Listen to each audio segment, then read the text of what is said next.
Where do you think you're at? Do you think you're maybe within a couple fights of maybe your career coming to a close too? I really don't want to put a stamp on it. I mean, like, I learned a lot from watching, like, a lot of top professional athletes play football, basketball. You really don't want to make an emotional decision, in an emotional situation. So, I just want to see how I feel each camp, see how it goes, and then when that decision is to be made, I'll make it. Every fight camp it's not the fight that gets you, it's the fight camp that gets you. So every fight camp is different. As your body gets a little bit older, you start seeing a couple of little injuries here and there that weren't there from the time before. You start adding up, and you start thinking to yourself, you want a quality of life after you're done fighting, and that's kind of, I think, what a lot of the fighters are seeing now. Especially now with some of the concussion protocols and things like that people are talking about. With the Jordan Parsons, the CTE found in him, and things like that. It's just kind of they're wondering what's going to happen to them later.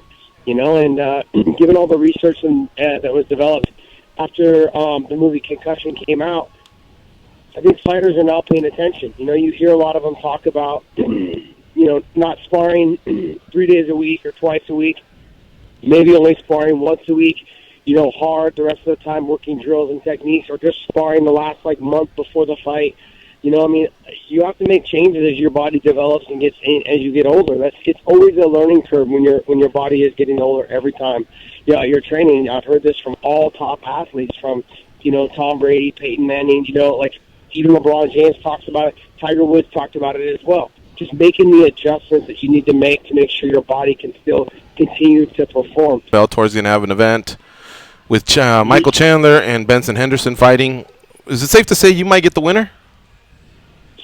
It's pretty safe to say. It's pretty safe to say. I think it's kind of I was I was supposed to fight this fight. The problem was the only date that they booked for the venue, we didn't really have the conversation and talk about it, and it was November 19th. And it just so happens that I have a family wedding to attend at that time. So I won't even be at the event that night.